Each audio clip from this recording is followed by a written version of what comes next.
The Florida Podcast Network, the voice of Florida.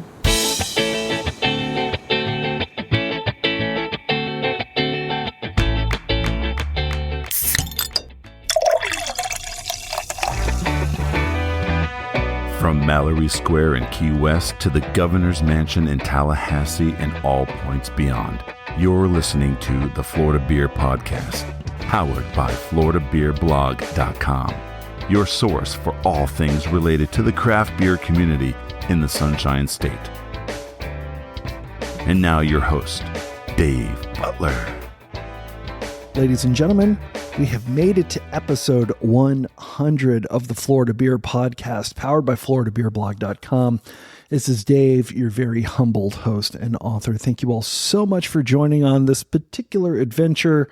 It has been quite awesome to see this grow from a little thing that I was doing inside my car, because that was the only place that I could find that had good sound quality, up to everything that we've been doing with the Florida Podcast Network and beyond. So it's been quite a ride. Thank you so much for all of your support. And obviously, thank you for listening. If you have people that haven't listened yet, let them know. And that's the only way that we're going to grow, which is awesome. So thank you. Thank you so much for joining us on the first 100 episodes. And we're going to keep doing excellent work, hopefully, that you think. Before we get started, I do want to remind you once again, head to our socials. We're at Florida Beer Blog on Instagram and Twitter, FL Beer Blog on Facebook. Our websites, obviously, Florida Beer Blog is the main one for all the fun stuff. Florida Beer Podcast is where you can hear all of that stuff. And FloridaPodcastNetwork.com is our home and where we are partnered with all the other awesome podcasts, such as Techsploration and, of course, Florida Man News, which I was just listening to today. Yay! We are almost finished with Tampa. I've got one more interview that I need to do some other stuff with. Can't wait for you to hear that one, because that one was actually pretty good. But we are heading back to Ybor. If you remember, a couple of episodes ago, we spoke with the founders at Coppertail Brewing in Ybor City and mentioned that they were just down the street from Coppertail Brewing. Well, guess where we're going today? We are going to Coppertail. We sat down with the owner and founder, Kent Bailey. I've had the pleasure of speaking with him before, but now you actually get to hear it, talking about all sorts of fun stuff. Definitely talking a lot about Ybor City and their current revitalization, finding the location that they are at, obviously the story behind their awesome name. And they even had a little bit of information that hopefully they have released by now, but we got kind of a sneak preview, and I promised that we would hold off on this episode just a little bit to give them the first crack at letting everybody know their upcoming collaboration. So sit back, relax, as you have done for the other 99 episodes. Thank you so much for listening, and enjoy.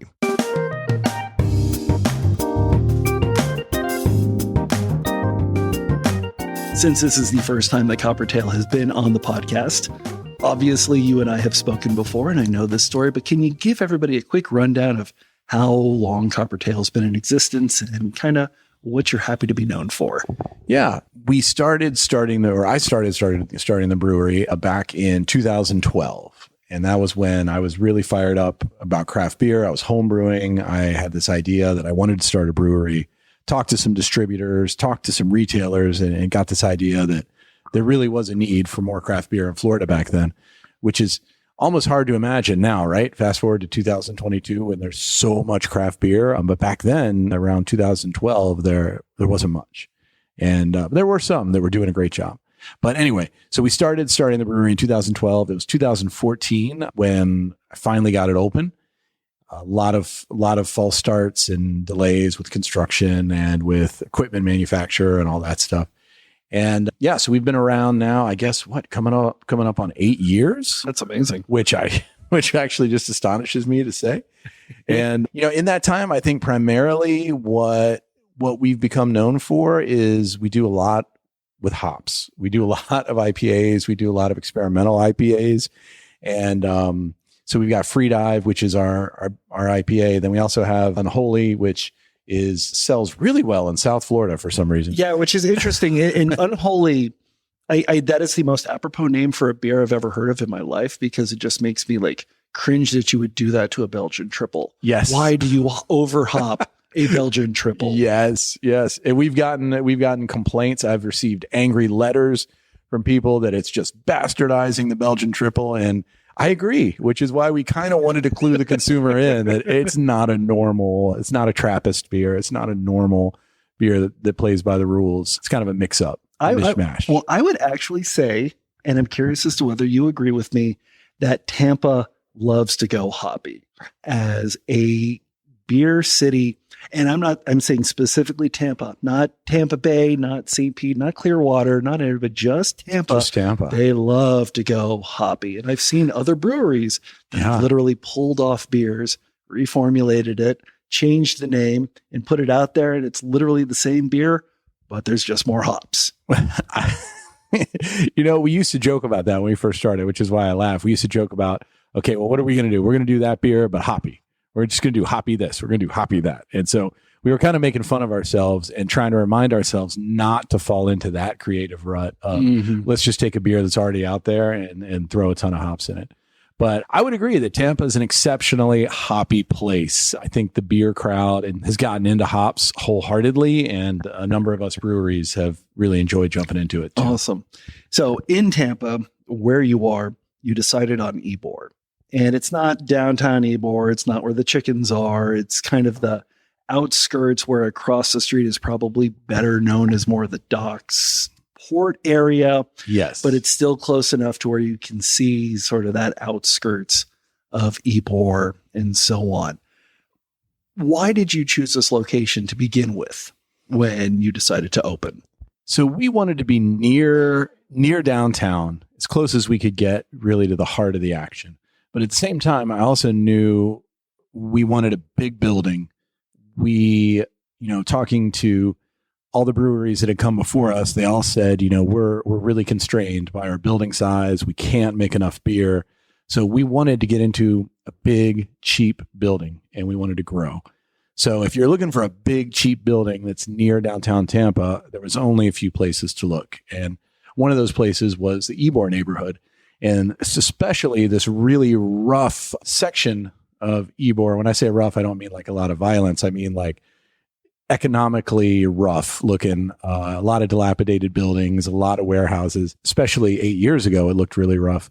But as you mentioned before we started talking, that there's been some improvements to the neighborhood lately. Yeah, if you really, could call them improvements, but yeah. Definitely. I mean, you can say, I hate to use the word revitalization because of certain connotations, but since the last time I was here, which was obviously pre-pandemic, there's a brand new Ybor themed, I guess you could call it, apartment complex right across the street. Yeah, that shocked me that they built that, because I really, breweries improve neighborhoods, and I don't want to pat ourselves on the backs too hard as Coppertail Brewing in particular, but the data is there all over the country that if you take a neighborhood that's not doing great, you put a brewery in it. If that brewery succeeds, the neighborhood suddenly gets better. You have more people who want to visit the neighborhood and hang out and walk around and stuff. And so I think that's part of what's happened in this rough little corner of Ybor is there have been more people coming here and walking around and hanging out.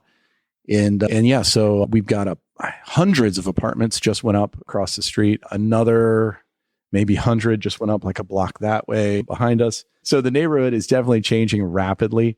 And I think mostly that's a good thing for us. We like having people close by. Hopefully they'll come by for a drink. Hopefully they'll think about us when they need some food or a 6-pack of beer. But then also it changes the character of things. We kind of liked it when we were the only ones open after 4 p.m. in this neighborhood. Like you could park literally anywhere and none of the other businesses were open. But now all of a sudden we have hundreds more people trying to park here in the evenings. And so, yeah, that changes things a little bit.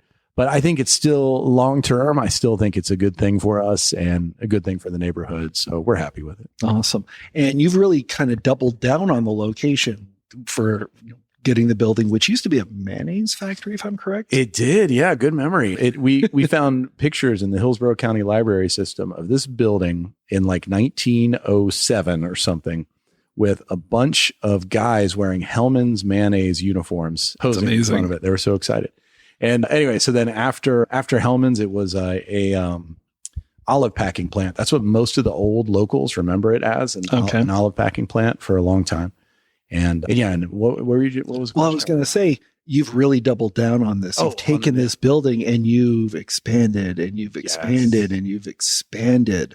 Yeah. Has it still been good to you? Has it still been the right decision for the right place at the right time for the right business? I think so. If you had asked me that in 2015, when we were just starting, we started in 2014, but a year after we started, if you'd asked me that, I might have said, no, it might have been a horrible mistake. We had to dump so much money into this building in order to use it and in order to get it ready to be inhabited. Because we ran into so many things that needed to be fixed. The building was very much more dilapidated than we realized. But now, years later, after having already brought everything up to code and, fixed it up, it's great. It's it's a whole city block of a building that we get to just kind of expand into and use. And so far it's served our needs quite well. And we calculate that we could probably produce about 3 to 4 times as much beer as we make now without having to leave this building. So that's amazing. Yeah. So we think it'll serve us for a while. Yeah. And it's interesting because it seems to be the exact opposite of what a lot of other Florida breweries are doing at this time. Because you take a look at who the newest brewery in Ybor is going to be. It's Big Storm. Yeah. And they've got a number of other locations. Yeah. And Magnanimous opened up a second location where Darwin Brewing used to be in Bradenton, and Persimmon Hollow took over an old Panera Bread that's right on Lake Eola in downtown Orlando. And yet, instead of having Coppertail South and Coppertail East Coast and Coppertail Orlando and Coppertail this, that, the other thing, you decided to keep growing and growing here. Yeah. Why was it more important and more advantageous for what Coppertail wants to do to have a much bigger home base than to have satellites? Wow. That's a good question. And I think there's a few different things going on. Number one is we really feel like this neighborhood is kind of part of who we are. And it's really hard to imagine us doing a concept here and a concept there and a concept in that neighborhood and serving all these different neighborhoods and all these different types of people. We feel like we're trying to really be tuned in to our consumers and to the people who come here to drink our beer. And then, of course, we're also shipping beer out around the state, but our neighborhood's a big part of who we are. Another part of it is a fear on my part, really, of turning a brand that I really love and care about into like a franchise concept. I remember a few years ago, there was several breweries who were actively looking at the franchise model and like wanting to pop up franchises everywhere. And it's like, I don't know. I think I love craft beer. One of the things I love about craft breweries is the creativity and the uniqueness in the atmosphere. And I feel like you can easily lose that if you try to duplicate it too quickly in too much of a cookie cutter fashion. So I think I'll go on record as saying we will probably never create another Coppertail Brewing tasting room similar to the one we have here at the mothership.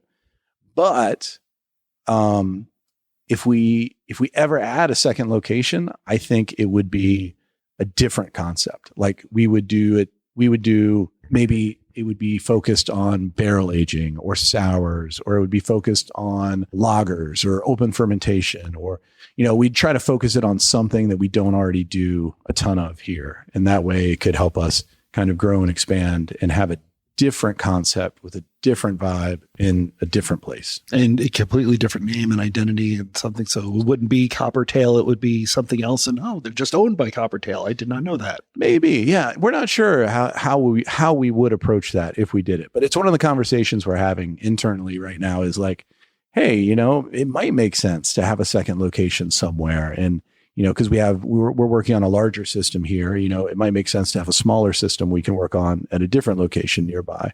So I wouldn't be surprised if one day we added a second location, but we're not in any rush to do it. We don't feel seeing other people open additional locations, it doesn't make me feel like there's this gold rush mentality. Like I got to get out there and get 2 or 3 more franchises open in the next 2 years. Like, no, if the right opportunity presents itself, maybe, but maybe not. Awesome.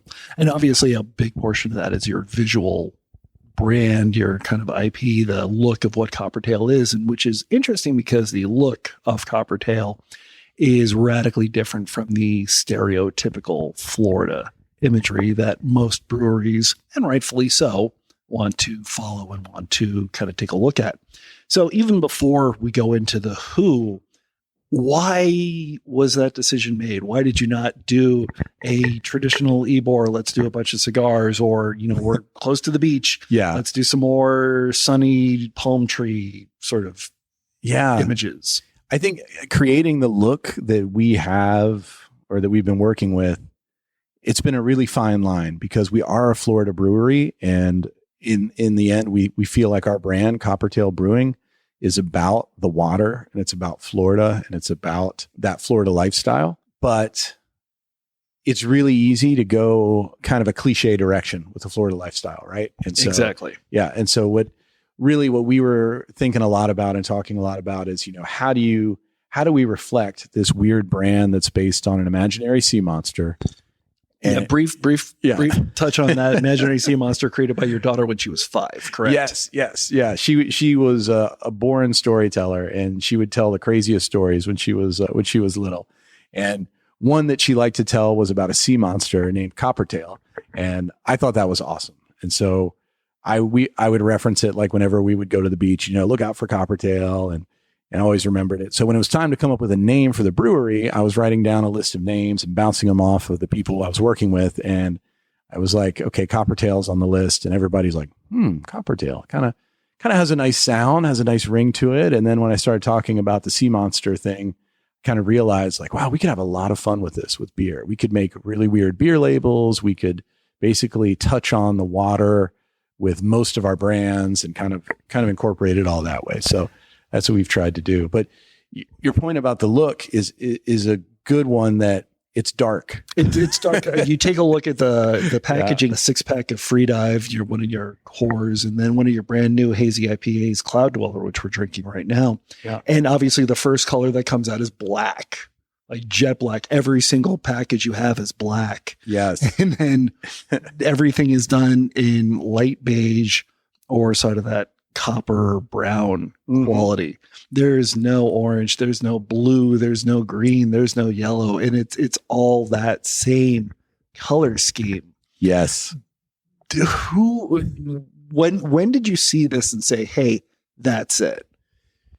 Yeah, I mean, so that was very early on, realizing that I want us to have a cohesive look and to look like a brand. And what I want is, if the consumer sees our beer somewhere, even if they only see a little bit of it, if they see a corner of it or a side of it or one can or whatever, I want them to know that's our beer. That's Coppertail Brewing.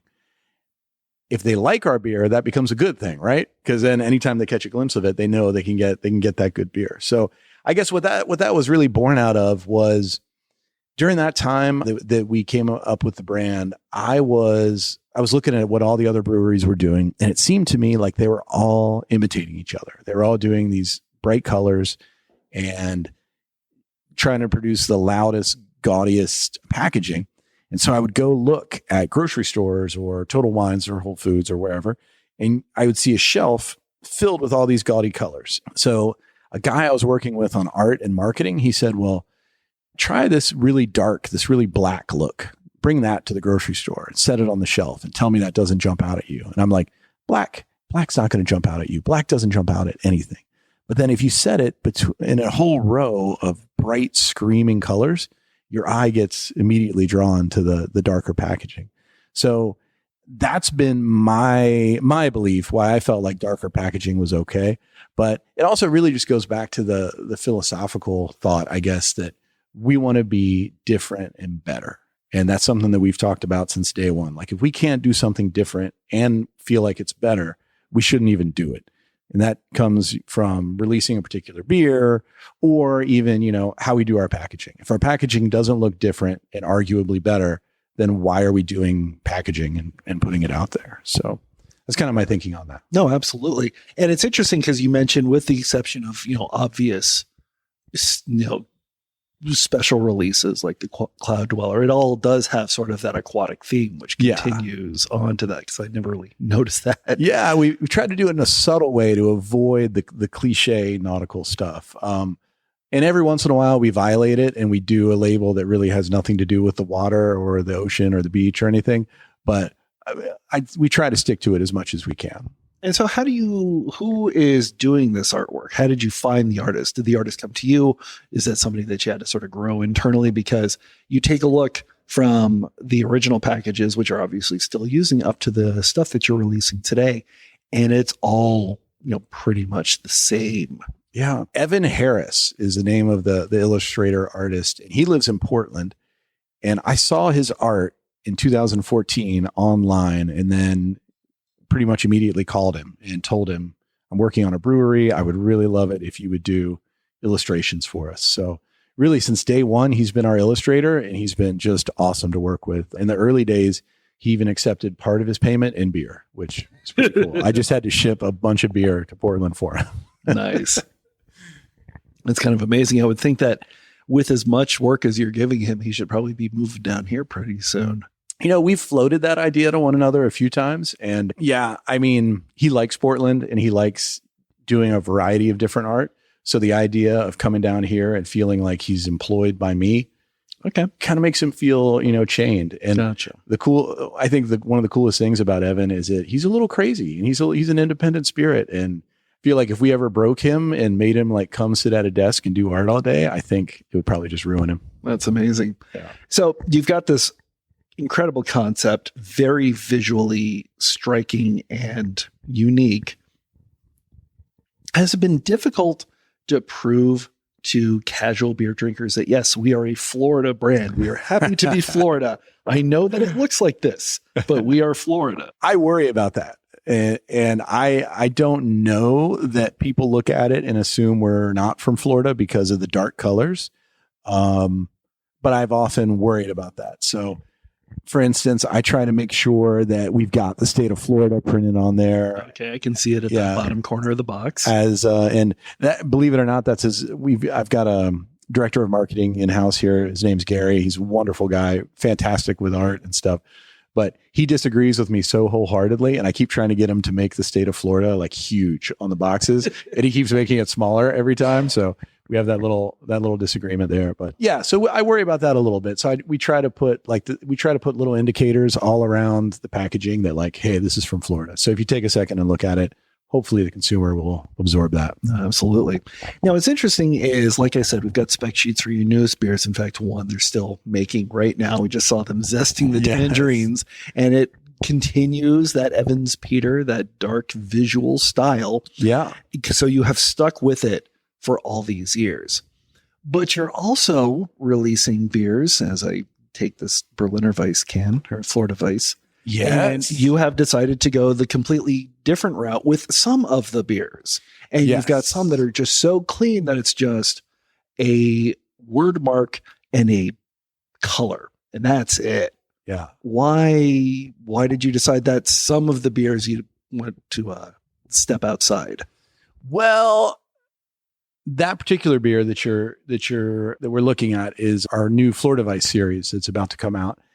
And it's got a lot of fruit in it. And really, we talked about how we really want to indicate to people when they see this beer that it's different than our normal beers. And this is a sour beer. It's going to be lower alcohol. It's going to have a lot of fruit in it. And so we were trying to figure out how to make that readily apparent that this is different and this is fruity. And we tried a number of ideas with the normal colors that we use. And then, just for fun, Gary here and our marketing guy, he put some wild colors at the bottom of it. And I don't know, we all like that. And so really the idea is hopefully that tips the consumer off that, this is different than our normal offerings, but hopefully it's close enough to the same that they know it's from us. Yeah. You've got a couple of other beers that are like that, especially like the Florida Special Lager. Yes. Yeah. Now I think that one too, we're like going for, in some ways it's like a totally different demographic, right? Like we're not necessarily, we think craft aficionados can enjoy it and be like, okay, this is a local craft lager that's well made with quality ingredients. But also we're hoping that one can also attract just the normal beer drinker who doesn't particularly care a whole lot whether it's craft beer or whether it's not craft beer, but he's just looking for a good beer.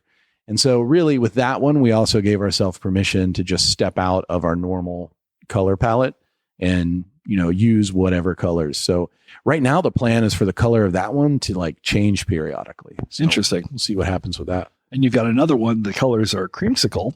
Yes. Because you have a very special partner with that beer. Yes. Yeah. That's the Buccaneers edition, creamsicle colored Florida special lager. Yeah. Which is kind of amazing, but it's not the new current Bucks red and black. It's the old school. Yes. What's his name? Bucky Bruce, I guess. Yes. Bucko Bruce. Yeah. Bucko Bruce with the knife in his teeth. And yeah. Wow. So how did that partnership come around? Because I figure obviously the Lightning had Big Storm. They're with Cigar City right now. How did you get the Bucks? Yeah, I think, I feel really fortunate about that. The Buccaneers were looking for a craft partner as well. The Lightning had partnered up with Cigar City and that was going really well. And so the Buccaneers also, they wanted a craft brewery to produce a beer kind of for them and to reach our audience as well as us reaching their audience. Now, they're an NFL team. We're just a little brewery, so they have a much bigger audience. I'm not fooling myself there. But, still they wanted to partner up and do some cool things. So those conversations, started maybe a few years ago, but there also is a price tag attached. And with us being a small brewery, can't afford that price tag. So you just have to tell them, sorry, it's a great idea, but can't really do it. So we had to wait until, we had a little more marketing money to spend and also until they were a little more willing to make it work with a small craft brewery like us. And has that been a fruitful partnership on your end? Yes, it's actually been great. I love working with the Buccaneers and the beer, the special Buccaneers beer, we were seeing sales volume out of that during football season that we just don't normally see with a beer. And so it was just so cool to see all these football fans who might not know much about our brand just grabbing our beer. I was just about to ask that question because you've been here for almost a decade. I would assume that everybody knows Coppertail, but I would also assume, just because that's how the cookie crumbles sometimes, that people would say, hey, I had the Bucks beer. Don't know who you are. Let's try something. Have you heard those stories coming through? I have. And that's been the thing that's convinced me the most that this partnership with the Buccaneers is great, because we've regularly been having people walk into our tasting room, especially when football season was in full force. They would walk in and be like, whoa, never been here. I don't know anything about you guys. What should I drink? And we're like, oh, really? How'd you find us? Oh, I'm just a Buccaneers fan. I heard about you guys there. And can I buy that Buccaneers beer? Like, yes, you can buy the Buccaneers beer. Come right in and try some of our other craft beers. And so it's been a really fun way to open us up to new audiences. Awesome. And obviously you've got a number of other partnerships. And I mentioned that specifically because we're taking a look at the spec sheet for Sunken Grove, which is going to be a citrus goza made with Florida citrus, which is literally the aroma of which is invading the meeting room and the entire offices where we're sitting. Because we are permeated with it right now. Yes, they are literally zesting tangerines. Yes. Across the hallway from where we are. There's 2 doors and maybe 10 feet between us and a case of citrus. 1,000 pounds, over 1,000 pounds, they corrected me, of tangerines that they're zesting for this beer. So I guess I would assume that you would not want to do flavorings as much as possible, but there's a difference between, let's just buy the fruit and let's partner with them so much to where it's on the spec sheet and it's on the can and you're literally advertising the grower as sort of a symbiosis between the two of you for making this product. Yeah. Yeah. I mean, I get really excited about partnerships like that. Speaking of partnerships, because to me, that's what it's all about with craft beer, local ingredients, local brewers, and going to a local grower and saying, we'd like to make a beer with you.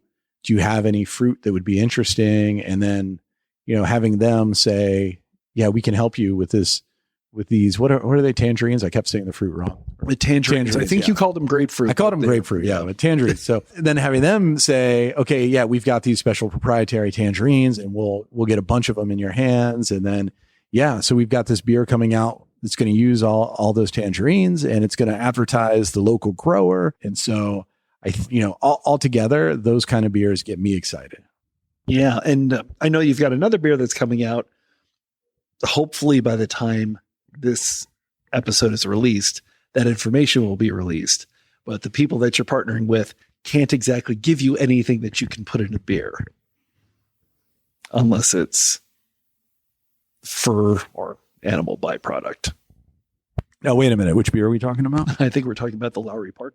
Oh, sorry. Yeah, you're right. Your beer is part giraffe. And believe it or not, I've only had a quarter beer and I forgot about that. But that's really exciting. We're, by the time this podcast releases, we will have been able to announce a new partnership with Zoo Tampa, formerly Lowry Park Zoo. Gotcha. Thank you. They're embarking on a big expansion project, and there's a lot of cool stuff happening at the zoo. And they wanted to partner up with a local craft partner, and they want us to make some animal beers to help conserve Florida wildlife, which I say, we're all about that. Local Florida brewery, conserving Florida wildlife. So I'm really excited. We don't even know really all the details of what we're going to do yet, but probably in the next several months, we'll have all that hashed out. That's kind of amazing. And it's just going to continue to grow. And why are the partnerships so important for Coppertail? What does that really do for, not just the bottom line, I'm not as concerned with that, but just as the concept of who Coppertail is as an entity, as a unit, as a part of the community. Yeah. I think you really hit on it when you said the word community is, as a local craft brewer, that's an advantage. That's a weapon we have against the giant beer companies, the big industrial beer companies. They're not really part of the community, but Coppertail Brewing, all the other breweries, local craft breweries you talk to, we're embedded in the community. And so I tell our people, our team, I really want us to be in the community and to partner up with whatever charities make sense, partner up with whatever local organizations make sense. Because I think that's one of the best ways for us to differentiate ourselves from the big guys. Awesome. Do you even know what's in the crystal ball for your future, or are there so many things coming down the pipeline that we just don't know yet? The future just stops me in my tracks. To be honest, I didn't think we'd be in business this long. I didn't realize I needed a plan for the future. I thought, if I could make it through the first 5 years, then I'm set. And then we got through the first 5 years, and then it's like, okay, what next? So, but I think really our plan is to try to, reach our goal of being the highest quality brewery in the state of Florida. Just keep striving for that. Try to be the best, make the best beer we can. And I don't mean that like in a cocky or putting others down way, but more just like striving for quality, all the time, above all else. And, keep growing step by step, sell more beer, stay in Florida. We have no plans to jump all over the country. We have no plans to begin exporting beer to the Caribbean or anything. We want to sell as much beer here in Florida as we can and be a Florida brewery. So that's really the vision of the future, for right now is just, what do they say? Narrow and deep, or broad and shallow. We want to be narrow and deep. We just want to be your Florida brewery. And a broad image of the state of Florida on your packaging, if you can ever get it to happen. Yes. Thank you so much for coming on the show. I do appreciate it. All right. Thank you so much. I appreciate it. Once again, thank you so much to obviously Ken Bailey and the team at Coppertail Brewing for their hospitality. And thank you so much to you for listening to the past 100 episodes. We are going to be heading to a brand new city starting next week. Got some fun episodes lined up for you. They're going to be interesting. I will go ahead and let you wait, however, to find out where we're going. Once again, please make sure to subscribe to us on the podcasting app of your choice. Like us. If you can, leave a nice juicy 5-star review. Follow us on social media at Florida Beer Blog on Instagram and Twitter. Also, very, very special thanks obviously goes to our executive producer, Jemmy Legagneur, founder of the Florida Podcast Network, really the person that kind of made all of this possible and took the podcast from that goofy little thing that I was recording in my car during lunch breaks to what it is today and so much more. So definitely thank you so much to Jemmy. Thank you so much to the entire Florida Podcast Network team, Dan, George, Amber, everybody else that's there. Thank you so much. Obviously, our field producer, Steve, who you're going to be hearing in the next couple of episodes. Couldn't have done it without them. Our intro announcer, Jeff Brozovich. I kind of love that. I definitely enjoy having something that sounds nice, and Jeff really made it happen. So thank you so much to you, Jeff. And most importantly, so much thanks to my wife and my daughter for tagging along with a lot of these interviews and being very kind enough to let me do those. In fact, my daughter was sitting next to me on today's episode, quietly working on her homework while I was able to record, which was really, really cool. And thank you so much to you, the loyal listeners and the people that are here to support and encourage Florida's awesome craft beer community. Hopefully it will only continue to grow and get stronger and get better and show everybody else on the planet exactly what Florida craft beer is made of. This is Dave, your host and author. I cannot wait for you to come back next week for episode 101 and drink Florida craft.